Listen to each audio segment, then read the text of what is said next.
नमस्कार, मैं सुकन्या सिंह आप सभी दर्शकों का अन्नदाता कार्यक्रम में स्वागत करती हूं। भारत प्राचीन काल से कृषि प्रधान देश है। यहाँ का किसान विश्व में सबसे अधिक परिश्रमी माना जाता है, जो अन्न पैदा कर सभी वर्गों की सेवा कर रहा है। मगर सबको भोजन खिलाने वाला किसान आज खेती बाड़ी के नवीन जानकारी के अभाव के कारण स्वयं भूखा रहता है। ऐसे ही किसानों की प्रगति के लिए हम खेती बाड़ी से जुड़ी हुई बहुत सी नई और लाभकारी जानकारियां लेकर हर रोज सुबह आपसे मिलने के लिए आते हैं। किसान भाइयों, करेले की हमेशा बाजार में मांग बनी रहती है और इसलिए प्रदेश के बहुत से किसान पॉली हाउस में भी इसकी खेती करने लगे हैं और इससे अच्छा लाभ कमा रहे हैं। अगर आप भी पॉली हाउस में करेले की खेती करना चाहते हैं तो इसकी कौन कौन सी किस्मों का चयन करें और पॉली हाउस में खेती करते समय किन किन बातों पर खास ध्यान दें, इस बारे में जानकारी दे रहे हैं कृषि महाविद्यालय सबौर जिला भागलपुर के कृषि वैज्ञानिक डॉक्टर अजय भारद्वाज। आज हम एक ऐसी फसल के बारे में जानेंगे जिसको आप गर्मियों के दिनों में या बरसात के दिनों में बाहर यानी ओपन फील्ड में बहुत अच्छे तरीके से उगाते हैं और उस फसल का नाम है करेला। जैसा कि आप सब लोग जानते हैं कि करेला एक ऐसी फसल है जो मधुमेह रोगी जो होते हैं उनको बताया जाता है कि वो करेले की अगर सब्जी खाते हैं तो उनको फ़ायदा मिलता है। तो एक ऐसी तकनीक है जिसके अंदर आप करेले को अगर पॉली हाउस में उगाते हैं तो आपको अच्छा मुनाफा और ऑफ सीज़न में अच्छा प्राइस जो है, अच्छी कीमत जो है उस करेले की मिल सकती है। करेला की खेती लगभग किसी भी भूमि पर उगाया जा सकता है, लेकिन करेला उगाने के लिए दोमट मिट्टी अच्छी मानी जाती है। करेला की खेती के लिए ठाम एवं आर्द्र जलवायु की जरूरत पड़ती है। सबसे पहले आपने जो खेत की तैयारी करनी है, जो पॉली हाउस जो आपने लगाया है अपने खेतों में या अपने घरों के आसपास, तो उस पॉली हाउस में सबसे पहले क्यारी बनाई जाती है। जो क्यारी जो होती है उसको बनाने के विधि इस प्रकार है कि आपने जो क्यारी बनानी है वो ज़मीन से उठी हुई क्यारी बनानी है और उसकी चौड़ाई लगभग 80 सेंटीमीटर से लेकर 1 मीटर चौड़ी होनी चाहिए।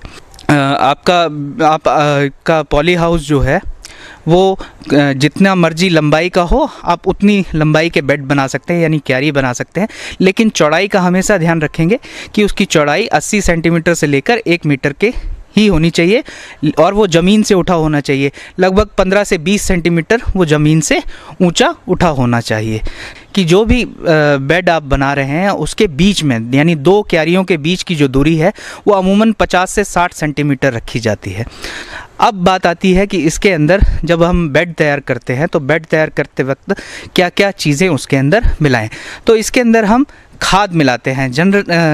सामान्यतः जो हम करेले की खेती करते हैं उसके अंदर 80-60-60 यानी 80 किलोग्राम नाइट्रोजन, 60 किलोग्राम फॉस्फोरस और 60 किलोग्राम पोटाश का इस्तेमाल करते हैं प्रति हेक्टेयर के हिसाब से। तो आपको अपने खेत के हिसाब से या अपने पॉली हाउस के हिसाब से आपको खाद की मात्रा को उसी अनुपात में विभाजित करना है और उसको खेत बनाते यानी बेड बनाते, क्यारी बनाते वक्त ही अपने बेड के ऊपर डालना है। तो इसके लिए जो वैरायटीज़, जो प्रभेद हैं वो अभी तक रिकमेंडेड हैं। इसके अंदर पूसा रसदार है जो दिल्ली से विकसित एक वैरायटी है जिसको हम पॉली हाउस में लगा सकते हैं और इसके अलावा अन्य कई किस्म की वैरायटियां हैं जो आप लगा सकते हैं, जिसके अंदर CO1 है या नरेंद्र 12 मासी है या काशी की कई वैरायटी हैं, उनको भी आप लगा सकते हैं और करेले की फसल को आप पॉली हाउस के अंदर उगा सकते हैं। कोई भी जब आप बीज लेते हैं तो बीज को आपको उपचारित पहले करना पड़ेगा। तो उपचारित करने के बाद ही अगर जो आप उसको प्रत्यारोपित करेंगे तो आपको अच्छा फ़ायदा मिलेगा और इसके अंदर बीमारियों का प्रकोप भी कम हो जाएगा। बुआई से पहले बीजों को उपचारित अवश्य ही कर लेना चाहिए, जिससे फसल को बीज जनित रोगों से बचाया जा सकता है। बीज उपचार हेतु कार्बेंजिम 2 ग्राम दवा से प्रति किलोग्राम को उपचारित कर लें। तो बीज को, करेले का बीज को सामान्यतः हम 12 से लेकर 18 घंटे तक भिगाते हैं, पानी में भिगाते हैं और उसके बाद उसको छाया में सुखाकर तब उसको प्रोट्रे या काली वाली पॉलीथीन जो आती है उसके अंदर उसको लगाते हैं। तो ऐसा करने से आपका जो जमाव होता है, जो जर्मिनेशन होती है वो अच्छी होती है और आपका करेला जो है फूल कर एकदम से तैयार हो जाता है।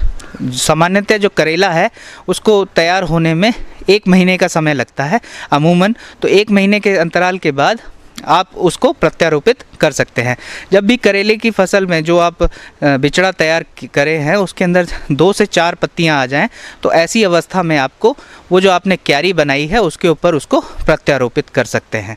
खेत में पहले 45 सेंटीमीटर चौड़ी नालियां 90 से 150 सेंटीमीटर की दूरी पर बना लें।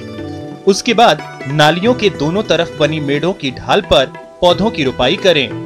पौधों की रोपाई इस तरह करने से पौधों की सिंचाई सुचारू व सही ढंग से होती है कि आपको उसमें परागण करने की आवश्यकता पड़ती है, क्योंकि पॉली हाउस चारों तरफ से घिरा हुआ होता है, बंद होता है, तो उसके अंदर परागण हो नहीं पाता, जिसकी वजह से फ्रूट जो है वो बनता नहीं है। रोज़ सुबह के शाम जब फलन या पुष्पन होता है, पुष्पन के समय रोज़ आपको स्वपरागण करना पड़ेगा, यानी खुद जाकर आपको सेल्फिंग करनी पड़ेगी। रोज़ सुबह अगर जो 1 घंटे का समय भी आप देंगे तो आप स्वपरागण करके जो आपके फ्रूट फल हैं वो आपको पॉली हाउस के अंदर भी करेले के मिल जाएंगे। तो इस प्रकार से अगर आप अपने करेले की पॉली हाउस के अंदर खेती करेंगे तो आपको ऑफ सीज़न में, यानी ऐसे समय में जब बाहर करेले की फसल कहीं नहीं होती है, उस समय में आप अच्छे प्रकार से करेले की बहुत ही आकर्षक और बहुत ही अच्छे करेले की पैदावार प्राप्त कर सकते हैं। एंथोरियम एक सजावटी फूल है जिसकी मांग बड़े बड़े शहरों में काफी तेजी से बढ़ रही है और इस मांग को देखते हुए किसान पॉली हाउस में इसकी खेती करने लगे हैं और इसकी खेती से अच्छी आय भी अर्जित कर रहे हैं। तो जो किसान इस लाभ को देखते हुए इसकी खेती करने जा रहे हैं, इनके लिए जानकारी दे रहे हैं बिहार कृषि महाविद्यालय सबौर जिला भागलपुर के उद्यान विशेषज्ञ डॉक्टर परमवीर सिंह। कि एंथोरियम की खेती कैसे की जा सकती है। ये एक बहुत ही लाभदायक फ्लावर है, जिसमें के कारण क्योंकि इसका जो कट फ्लावर है उसके साथ साथ इसका फोलिएज भी मार्केट में बिकता है। इसका एक पोट अगर हम बेचते हैं बिना सीड के तो 200 से 300 रुपये प्रति पोट के हिसाब से मार्केट में मिलता है, जो कि सजावट के घर में सजावट के काम, इंडोर प्लांट के रूप में काम में लिया जा सकता है। इसके अतिरिक्त इसके कट फ्लावर हैं जो मार्केट में 15 रुपये से लेकर 30 रुपये प्रति कट फ्लावर के हिसाब से मार्केट में बिकता है। तो हम ये तो बात हो गई हमारे लाभ की। अब बात करते हैं इसमें इसकी खेती कैसे की जा सकती है। तो सबसे पहले हमारे रीजन के लिए ज़रूरी है कि यहाँ पे कौन सी वैरायटी सबसे अच्छा करती है। तो हमने यहाँ 5-10 वैरायटी का निरीक्षण करके देखा तो पाया कि जो जेविया वैरायटी है वो हमारे बिहार के लिए बहुत ही सूटेबल है और उसको अच्छे से किया जा सकता है। एंथोरियम फूल से अधिक लाभ मिले इसके लिए इसकी उन्नत प्रजातियों का चयन करना चाहिए। बाजार में विभिन्न रंगों के अनुसार फूलों की प्रजातियां मिलती हैं, जैसे लाल रंग की किस्में टेम्पटेशन, मैरिसस रेड, एविटा सफेद रंग की किस्में एंजल, मोरिसस सफेद का प्रयोग कर सकते हैं। और भी रंग की किस्में होती हैं जिनका प्रयोग कर सकते हैं। किसान भाइयों, फूलों की विभिन्न किस्मों का चयन करना सही रहता है, क्योंकि बाजार में विभिन्न रंगों के फूलों की मांग होती है। इसके पौधों को हमेशा विश्वसनीय संस्था से ही खरीदना चाहिए। तो इसमें बड़ा ही इम्पोर्टेंट जो है क्लाइमेट का ज़रूरत पड़ती है, क्योंकि इसमें जो तापमान है इसको 28 डिग्री से ज़्यादा तापमान इसके लिए असहनीय होता है। इसके अतिरिक्त इसके लिए ह्यूमिडिटी जो 65% से कम कभी भी नहीं होनी चाहिए। तो इसके लिए हमको इसको लगाना ज़रूरी है कि हम पॉली हाउस के अंदर जो नेट हाउस होता है ऊपर टॉप उसका पॉलीथीन से कवर हो और साइड में जो है 75% नेट शेड हो, उसी के अंदर हम इसको लगा सकते हैं, जिसमें फोगर वगैरह लगे हों ताकि हम ह्यूमिडिटी उसमें मेंटेन कर सकें। और इसको लगाने के लिए सबसे उत्तम समय आप कभी भी लगा सकते हैं, परंतु अधिक गर्मी और सर्दी को छोड़कर आप इसको पूरे साल भर कभी भी अंदर में लगाया जा सकता है इसको। फिर बात करते हैं इसके कल्टीवेशन की। तो कल्टीवेशन तो इसके लिए सबसे पहले मीडिया बहुत ही इम्पोर्टेंट है, ज़रूरी है, क्योंकि इसको ज़मीन में नहीं किया जा सकता। इसके लिए सोयल लेस मीडिया की ज़रूरत होती है, जिसमें हम आप राइस हस्क ले सकते हैं, कोको हस्क ले सकते हैं, ब्रिक्स पीसे जो टुकड़े होते हैं ईंटों के वो ले सकते हैं। इसके अलावा जो कोयला होता है वुडन चारकोल उसका उपयोग करते हैं। इनको मिक्स करके इसकी बेड तैयार की जाती है और उसके अंदर इसका प्लांटिंग किया जा सकता है। किसान भाइयों, एंथोरियम फूल की खेती के लिए सबसे जरूरी होता है इसे उगाने वाला मीडिया तैयार करना। मीडिया तैयार करने के लिए कोकोपीट, सड़ी हुई पत्तियां, बालू मिट्टी, लकड़ी का बुरादा, घास और पुआल आदि की जरूरत होती है। इन अवयवों क्यारियों में डालकर हल्की सिंचाई करते हैं और कुछ दिन तक इन्हें सड़ने देते हैं। इसके बाद तैयार पौधों या सर्कस की रोपाई 25 से 30 सेंटीमीटर की दूरी पर करते हैं। एक क्यारी में पौधों को 2 से 3 कतारों में लगाते हैं।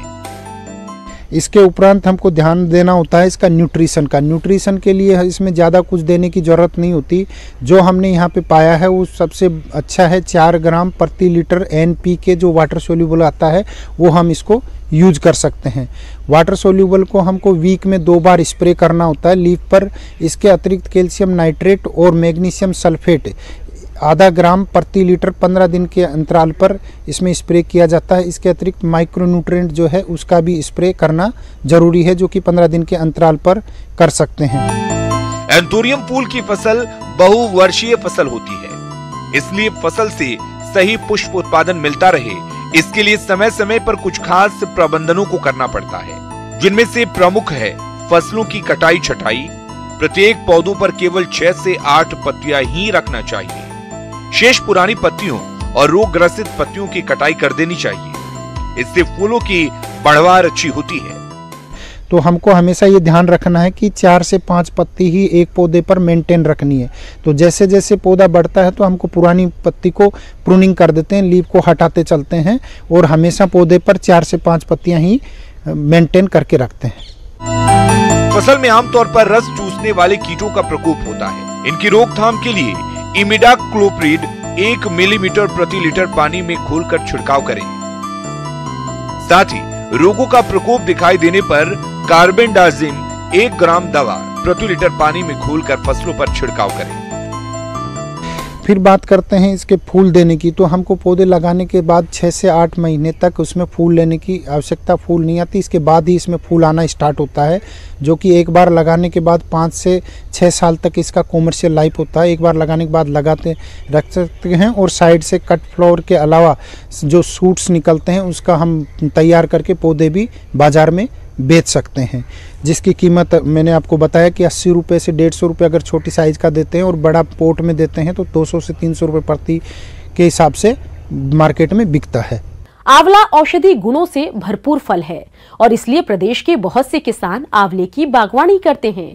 इन बागों से आने वाले समय में गुणवत्ता युक्त अधिक फलन की प्राप्ति हो, इसके लिए अभी कुछ प्रबंधन को करना बेहद जरूरी है, जिसके बारे में जानकारी दे रहे हैं कृषि वैज्ञानिक डॉक्टर शेखर सिंह बघेल। अगर हम बात करें कि फलों में, तो प्रमुख रूप से जो हमारा आंवला है ये एक बहुत ही उत्कृष्ट हमारा फल है, जो कि कई प्रकार की चीज़ों में उपयोग किया जाता है। और आंवले के जो बगीचे हैं इस वक्त पुष्पन की अवस्था है और ऐसे समय में कुछ खास बातों का अगर आप ध्यान रखें तो निश्चित रूप से आंवले का अच्छा उत्पादन भी मिलेगा। आपने देखा होगा कि इस समय बहुत ज़्यादा खरपतवार आपके बगीचे में दिखाई देंगे, तो इन जो खरपतवार हैं इनको अच्छी तरीके से साफ़ सफाई कराएँ और साफ सफाई कराने के बाद इनको कहीं एक अलग स्थान पर रखें, नहीं तो इन स्थानों पे विभिन्न प्रकार के कीट व्याधियों का घर बन जाता है या वो वहाँ पे पलते हैं और उसके कारण ही समस्या आती है। इस प्रकार से किसान भाई अगर इन बातों का ध्यान रखें तो निश्चित रूप से आपके बगीचे में साफ सफाई होने से अच्छा उत्पादन प्राप्त होगा।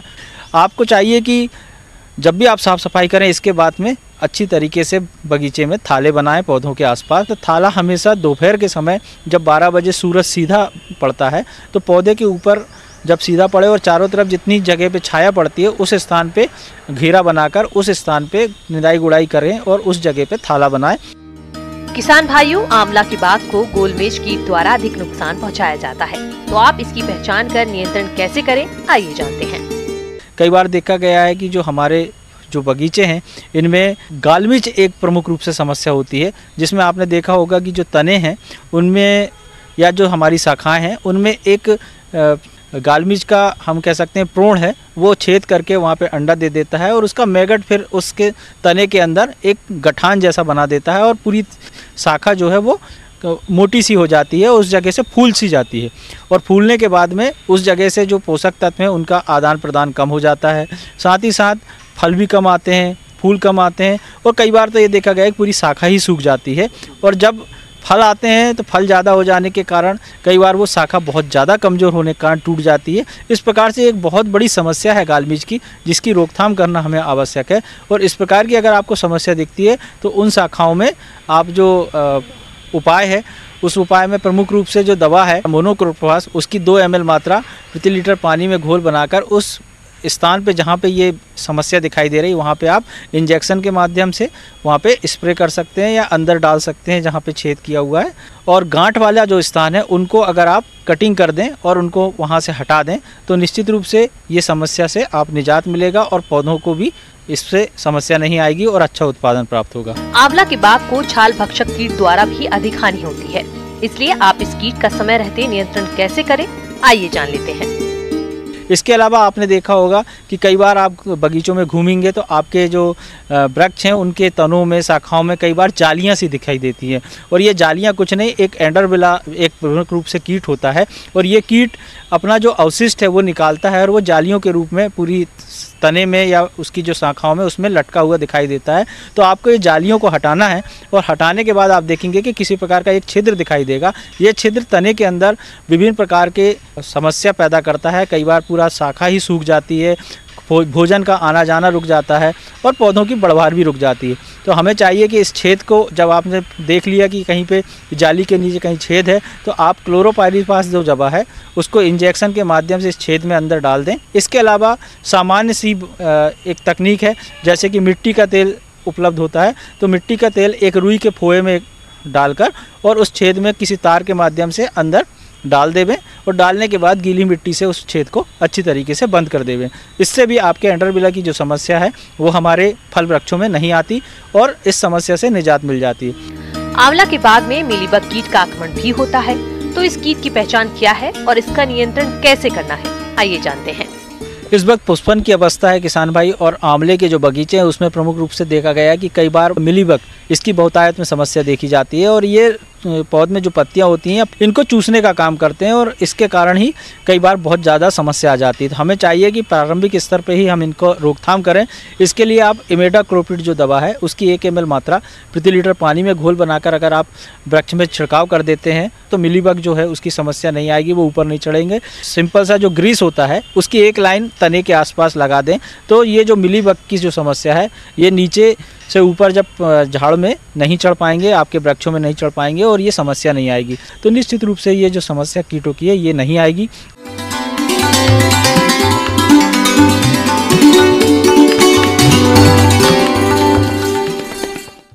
अन्नदाता हेल्पलाइन निशुल्क फोन संपर्क सेवा के माध्यम से आपके द्वारा पूछे गए प्रश्नों में से 1 या 2 महत्वपूर्ण प्रश्न को हम अपने कार्यक्रम में शामिल करते हैं। इसी के तहत आज का चयनित प्रश्न और उसका जवाब इस प्रकार है। निःशुल्क अन्नदाता हेल्पलाइन में आज हमने जिस प्रश्न को शामिल किया है उसे पूछा है गांव हरपुर, जिला मधुबनी के कमलेश पाठक ने। आपने लोबिया की उन्नत बुआई तकनीक के बारे में जानकारी चाहिए है, तो इसके लिए देखिए कार्यक्रम का यह अंश।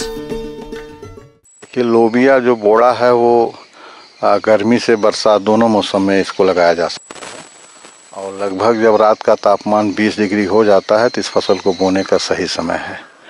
इसमें जो प्रमुख किस्में हैं वो पूसा कोमल है और काशी गरिमा करके है, एक है आपको जो कल्याणपुर बारहमासी करके है। तो इस टाइप से जो किस्में हैं जो किसान भाई को मिलता है वो उनको लगा सकते हैं। साधारणतया 12 से 20 किलोग्राम बीज प्रति हेक्टेयर की दर से पर्याप्त होता है। बीज की मात्रा प्रजाति और मौसम पर निर्भर करती है। बुआई से पहले बीज को फफूंदनाशक दवा थीरम 3 ग्राम से प्रति किलोग्राम बीज को उपचारित करना चाहिए। इसके बाद राजजोम्बियम नामक जीवाणु से उपचार कर लेना चाहिए। और फिर बीज को चूंकि भिगो दें रात में, इसके बाद उसको सुबह बोएंगे। साथ साथ बीज को राइजोबियम कल्चर मिलता है, उसको उपचारित करके लगाने से इस फसल में विशेष फायदा होता है।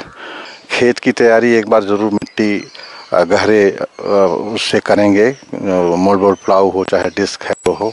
उस खाद और जो मिलाना है खाद करके जितनी भी हमारी सब्जी वाली फसलें हैं वो कंपोस्ट को बड़ा रिस्पांस करती हैं, क्योंकि उसका 2 फायदा होता है। मिट्टी की संरचना ठीक रहती है और पानी खेत में टिकता है मॉइस्चर, जिससे पौधे की बढ़वार सामान्यतः अच्छी होती है।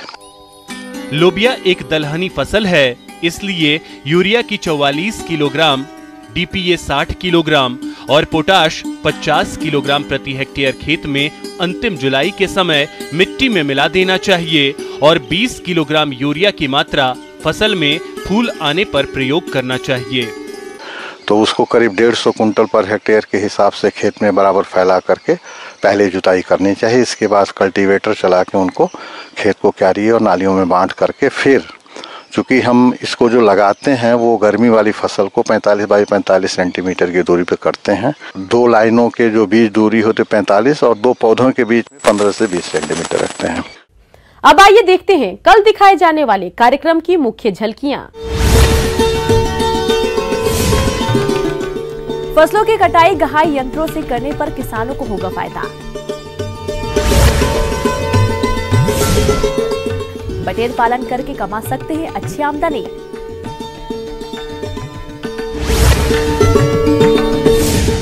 किसान भाइयों, अन्नदाता आपकी सेवा के लिए संकल्परत है। कृषि संबंधित समस्या और सुझावों के लिए आप हमें इस पते पर संपर्क कर सकते हैं।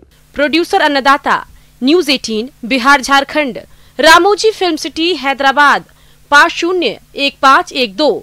साथ ही आप हमें ईमेल भी कर सकते हैं। हमारा ईमेल है p18annadatabihar@nw18.com। इसके अतिरिक्त आप हमें निशुल्क हेल्पलाइन नंबर 18004192 पर सोमवार से शनिवार सुबह 10 से शाम 4 बजे के बीच संपर्क कर सकते हैं। किसान भाइयों, अब समय हो रहा है आपसे विदा लेने का, तो हमारी अन्नदाता टीम को दीजिए इजाजत। कल फिर आपसे मुलाकात होगी कृषि संबंधित कुछ और महत्वपूर्ण जानकारियों के साथ। नमस्कार।